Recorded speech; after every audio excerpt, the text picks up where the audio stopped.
The docking bay of the orbital port above Cygna 4 always smelled faintly of ozone and oil, a mix that told Jarek the mechanics were doing their jobs. He wiped his hands on the side of his uniform, streaking dark grease over the faded emblem of Soul-born Mechanics Guild, and squinted toward the airlock where the diplomatic vessel from the Zarathian Empire was due to arrive. Humans weren't usually invited to Zarathian territory, certainly not people like Jarek, a ground-born engineer from the outer colonies. But the Emperor himself had requested human technicians for the upcoming fleet retrofit. No one could figure out why. The Zarathians were a proud, cultured race, famous for their shimmering carapaces and razor etiquette. They called humanity the Clayborn, soft, fragile, unrefined. Jarek didn't care what they called him. Work was work, and the pay was enough to keep his tiny shipyard running for a year. The docking sirens hummed low as the Zarathian cruiser slid into port like a blade through silk. Its hull shimmered with blue-green patterns that shifted like living light. The airlock hissed open, releasing a gust of sterile, perfumed air. The first to emerge was the liaison, a tall, lean male with ridged skin and jewelry embedded into his neck ridges. His voice was smooth and sharp. "Human mechanic Jarek Solon?" "That's me," Jarek said, adjusting his tool belt. "You got a ship that needs fixing." The liaison's nostrils flared. Humans never did master court manners. "Not a ship," he said coldly. "A companion. His Radiance the Emperor sends his daughter as part of the Cultural Exchange Treaty. You are her appointed guardian and mechanic." Jarek blinked. "Her what?" Before he could process it, another figure stepped through the airlock. She was enormous, taller than Jarek by at least 2 heads, her scaled body wrapped in ceremonial silks that shimmered like liquid bronze. Her features were softer than the other Zarathians he'd seen, less angular, more rounded, her face framed by translucent frills that pulsed faintly with color. But what struck him most wasn't her size, it was her eyes. They were gold, warm and uncertain. The liaison stepped aside. "Behold, Princess Vireth'na, daughter of the Imperial line. She will reside under your care until the completion of the treaty term. You are to ensure her safety and integration into human habitat." Jarek stared at the towering alien woman as she looked around the hangar, eyes darting between the human workers who tried not to stare. "Integration," he muttered. "Right?" The liaison inclined his head, expression unreadable. "Do not shame our Emperor's generosity, human." He was insistent upon this arrangement. Then he turned and left, leaving Jarek and the princess standing awkwardly in the mechanical hum of the bay. For a long moment neither spoke. Then Vireth'na's crest flickered faintly with pale blue light, a Zarathian expression of discomfort. "You are smaller than I imagined," she said softly. "Yeah," Jarek said. "You two know." "Wait, that came out wrong." She tilted her head, clearly confused. Jarek sighed. "Let's get you settled in before the dock hands start betting on who's taller." He motioned for her to follow, leading her down the corridor toward the auxiliary quarters. Her steps were slow and heavy, echoing against the metal floor. When she walked past reflective glass, Jarek caught her glancing at her own form. Her expression not proud but uneasy. Later, when he helped her adjust the gravity settings in her quarters, she asked without turning around, "Do your people find my shape displeasing?" Jarek hesitated. "You mean?" "My body," she said quietly. "The Emperor's jest is not unknown to me. He sends his least perfect child to the Clayborn as a gesture, a joke. I am to be the punchline." Her voice cracked slightly, though Zarathian tones rarely did. Jarek leaned against the doorframe. "Lady, I fix ships that explode for a living. I've seen plenty of ugly things. You're not one of them." Her frills flushed gold, a Zarathian blush. "You speak without diplomacy? Diplomacy's overrated," Jarek said. "You hungry?" She blinked. "I do not eat your food." "Then we'll fix that too," he said, already walking out to fetch supplies. "Everything can be fixed, even royal misunderstandings." For the first time since she'd arrived, her crest shimmered faintly with warm orange light, the color of curiosity. The next morning, the orbital dawn light seeped through the observation panels, painting Vireth'na's quarters in pale blue hues. Jarek stood outside the door with a tray of nutrient packs and a battered thermos of coffee. He wasn't sure what aliens drank, but the least he could do was offer breakfast. He tapped the access pad.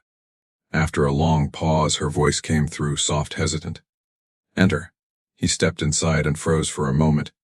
Vireth'na was standing by the viewport, gazing at the curve of Cygna 4 below. Without her ceremonial silks, she wore a simple robe of deep maroon fabric that shimmered faintly when she moved. The pattern across her scales caught the light like living metal. "I brought you something," Jarek said, setting the tray on a nearby table. "Don't know if you eat human stuff, but the nutrient packs should work fine." Got some coffee too. It's a human tradition. Keeps you from killing people before noon. But Vireth'na turned, her golden eyes glinting. Your people consume bitterness willingly. Jarek chuckled. Yeah, some even like it. He poured himself a cup and leaned against the table taking a sip. So you slept okay? I did not rest, she said. This place hums constantly. Machines breathe here. It feels alive. That's just the station's ventilation systems, he said, grinning. She moved closer, her gaze fixed on the steam rising from his cup. You said you fix things. But why? He frowned. Why do I fix things? Because someone's gotta. If a ship breaks down mid-orbit, you can't just leave it there.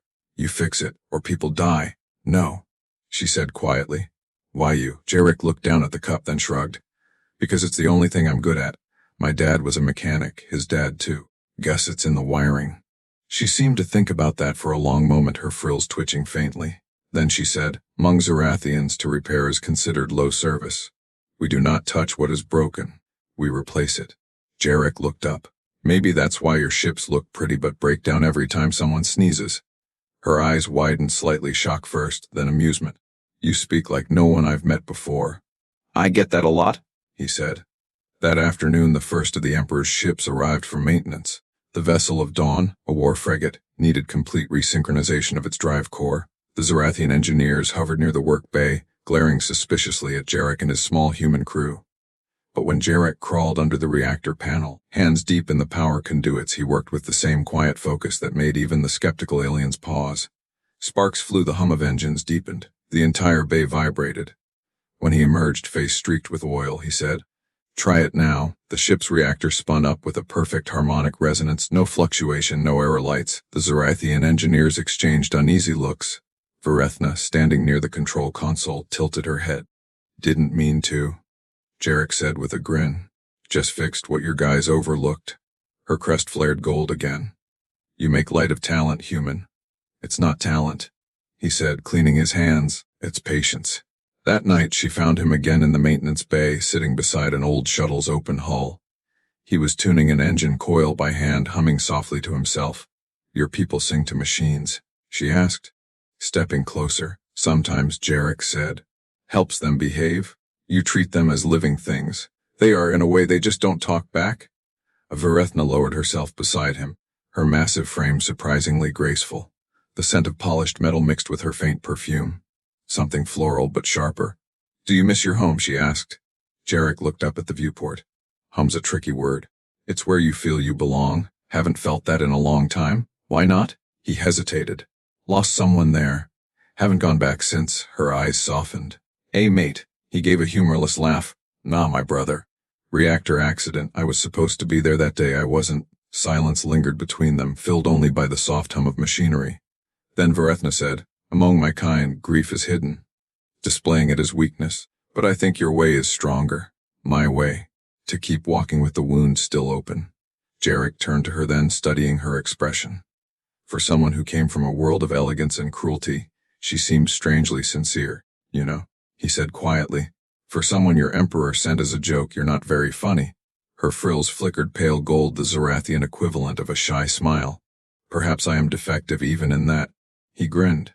Then we've got something in common. From that night onward, Vireth'na started visiting the maintenance decks often. She'd watch as Jarek and his crew repaired ships, her massive claws moving delicately when he taught her how to handle tools. She learned quickly, almost too quickly. And Jarek, against his better judgment, started looking forward to those visits. He found himself telling her about Earth's oceans, about rain and wind and things that Zarathians never experienced under their domed palaces. She listened utterly still, as if memorizing every word. Sometimes, when she laughed, a strange, musical sound that echoed off the steel walls. Jarek caught the others watching. They didn't mock her. They didn't dare. Something was changing. And deep down, Jarek couldn't shake the feeling that the Emperor hadn't sent her here as a joke at all. Days turned into weeks aboard the Signa 4 station, and the uneasy alliance between human engineers and Zarathian envoys began to solidify, though not without friction. The Zarathians still looked down upon the humans, primitive craftsmanship, while humans mocked their endless rituals and bureaucratic arrogance. But whenever Jarek and Vireth'na worked side by side, that tension seemed to dissolve. She wasn't like the others. He saw it in the way she crouched beside the mechanics to learn about pressure valves. in how she spoke to the apprentices without the slightest hint of superiority. When a reactor pulse misfired one night and sent a cascade of electrical discharge across the bay, Vireth'na threw herself over Jarek without hesitation, her armored scales shielding him from the blast. The others rushed in to find her lying half across his body, smoke curling from the scorched tips of her frills. "You're insane," Jarek coughed, trying to push her off gently. "You could have been fried." Her voice came faint. "Tremble are my charge. I am responsible." He looked at her eyes then wide, frightened, defiant, and something inside him shifted.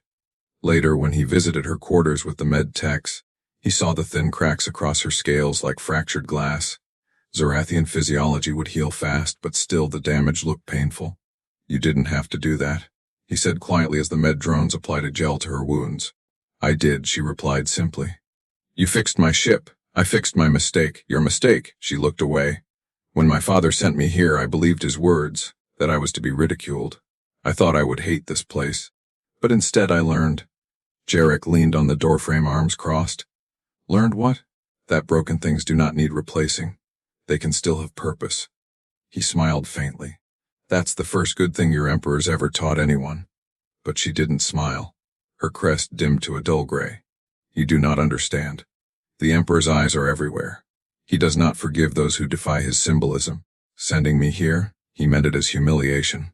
For me and perhaps for your entire species." That night Jarek couldn't sleep. He sat alone in the mechanical bay, staring at the half-disassembled thruster core on his workbench. The hum of the engines echoed like a heartbeat. Vireth'na's words gnawed at him. A few days later, he went digging through the station's comm logs, something he technically wasn't supposed to do. His contacts in the guild owed him favors, and soon enough he found a sealed transmission marked with the Imperial crest. It was short, heavily encrypted, but part of it slipped through the filters. "The human will not refuse. He will see only the creature before him. The mockery will spread as intended." Jarek stared at the screen, bile rising in his throat. The Emperor had planned this humiliation deliberately. The cultural exchange was nothing more than a public jest, an insult disguised as diplomacy. He didn't know what angered him more, the cruelty of it, or the thought of Vireth'na knowing it all along. That evening, he found her again by the observation deck, staring out into the void. The stars reflected in her golden eyes like tiny suns. "You knew," he said quietly. She didn't turn. "Yes, and you still came." "I was not given a choice," she replied. "But now that I am here, I choose to stay." He stepped closer. "Even knowing he sent you here to be laughed at, to humiliate you in front of humans." She turned then, her expression hardening, voice trembling with restrained emotion. "Do you think I do not feel shame, Jarek? My kind whisper behind my back. Call me the bloated hare, say my size is proof of impurity. I came here expecting mockery from your people as well, and instead I found patience.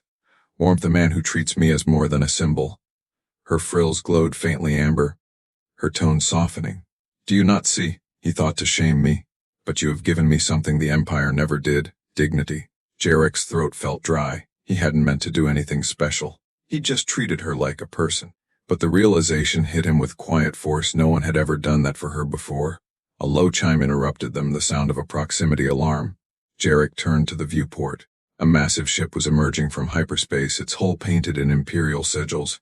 "That's not part of the scheduled arrivals," he said. Vireth'na's pupils narrowed. "No. That is my father's personal flagship, the Emperor's Hand." Within hours the station was swarming with Zarathian guards. Their presence was oppressive, their movements precise and silent. Jarek's crew was confined to quarters.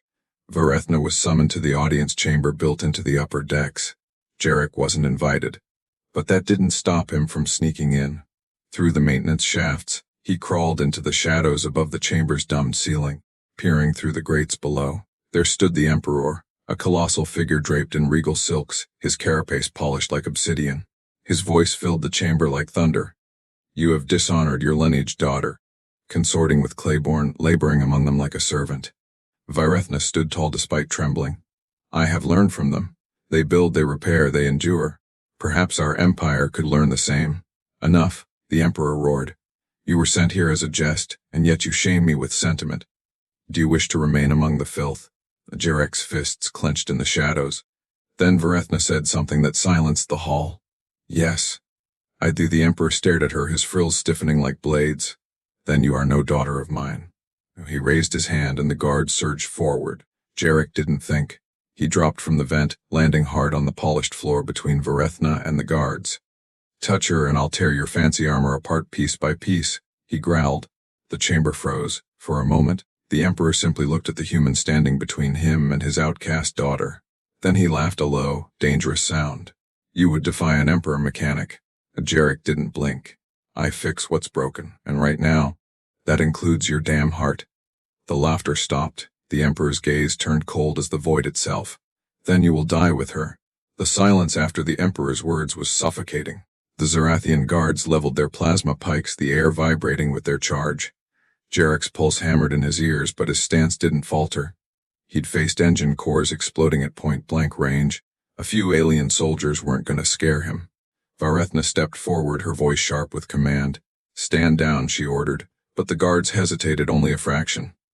Her father's gaze had already condemned her. "Father, you are no child of mine," the Emperor thundered. "You were sent to be forgotten, not to defy me before the lower races." Jarek clenched his fists. "You think we're lower because we don't polish our scales or bow to our own reflection. You sent her here to be humiliated, but all you did was show her what family actually means." The Emperor turned his gaze upon him, two molten eyes that seemed to burn through flesh and will. "Family," he hissed. "You dare presume to know our ways." "I don't need to," Jarek said, voice steady. "I just know she deserves better than being your punchline." The Emperor's crest flared blood red. He gestured sharply. "Kill him." The guards moved as one, weapons raised. But Vireth'na was faster. With a roar that made the air vibrate, she slammed her tail across the chamber floor, scattering the soldiers like toys. Energy bolts flared as they fired, grazing her arm and leaving charred streaks across her scales, but she didn't stop.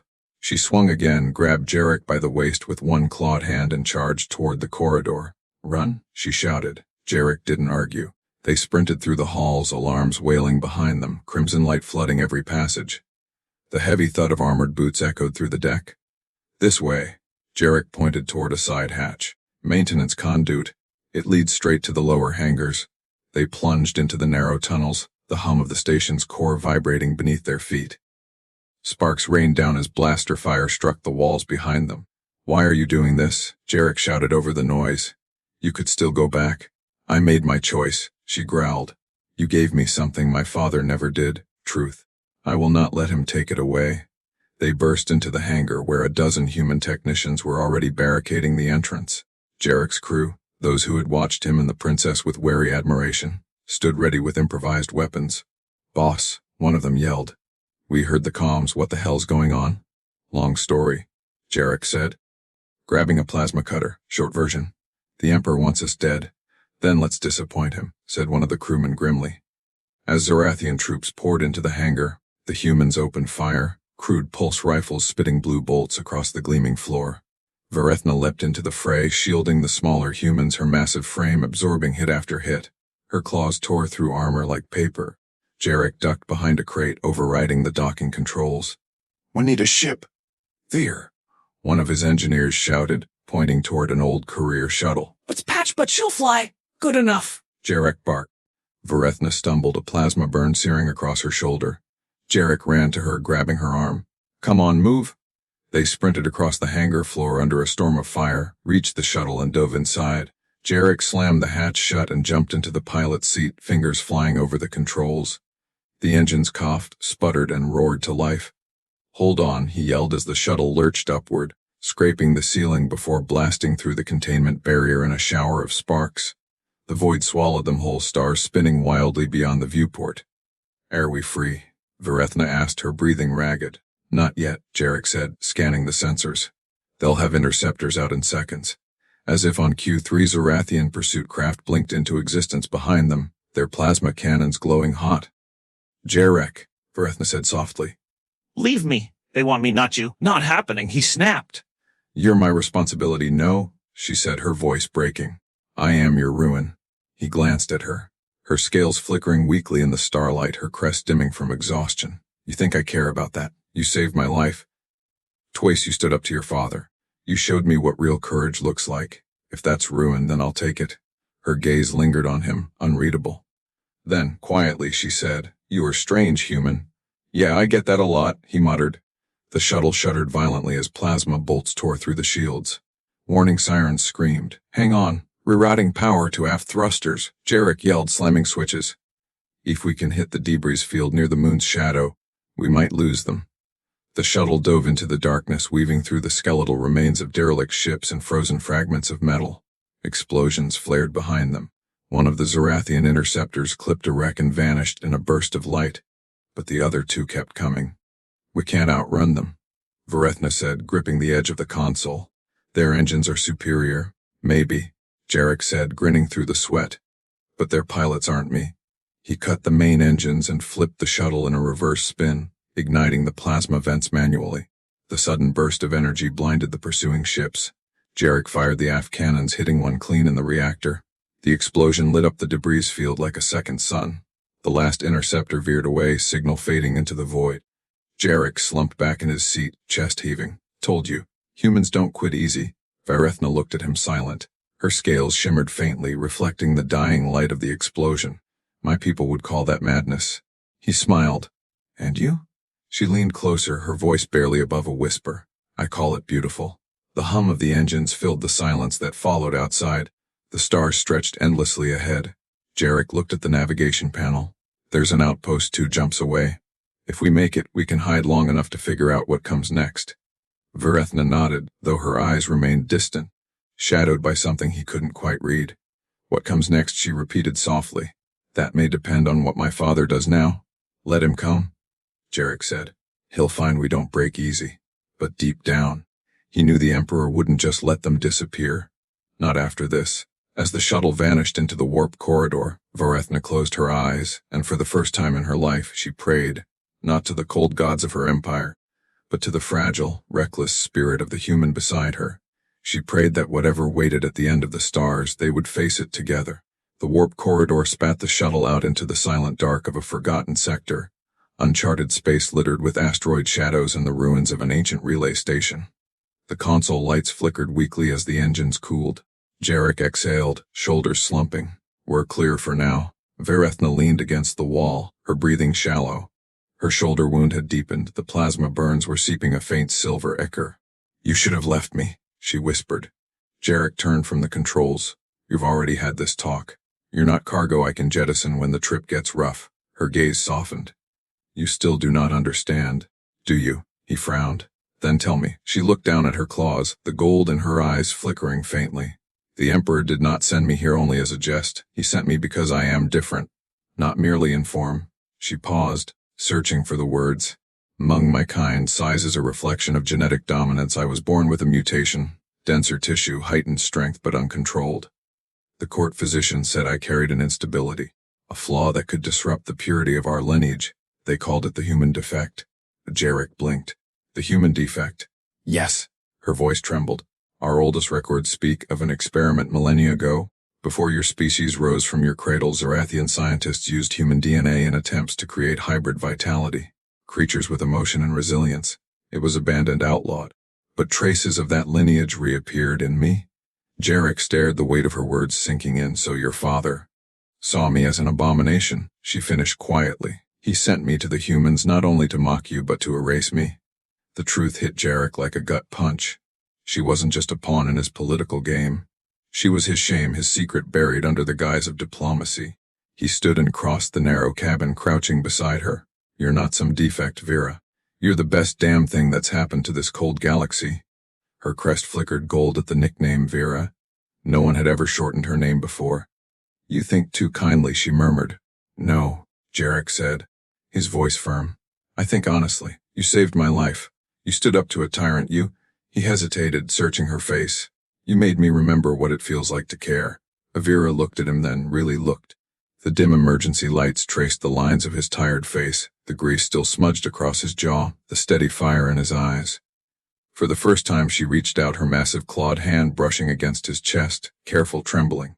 And you made me believe that I am more than my father's joke. Before he could answer, the ship's proximity alarm blared. Jarek whipped around. No. A massive shape loomed on the scanner, the unmistakable silhouette of the Emperor's hand. He tracked us, Jarek said. Damn it, he tracked us through the warp residue. Vera's voice dropped to a whisper. He will not stop until I am gone. Then we stop him first. He turned back to the controls, firing up the engines. I've got one trick left. If we can overload the relay core here, the resulting surge could knock out his ship's drives long enough for us to escape. It will destroy this outpost, Jarek said. And us if we're not fast. She stared at him, realization dawning. You would risk your life again for me. He met her eyes. That's what humans do. We protect what matters, even when it breaks us. Vera's breath shuddered.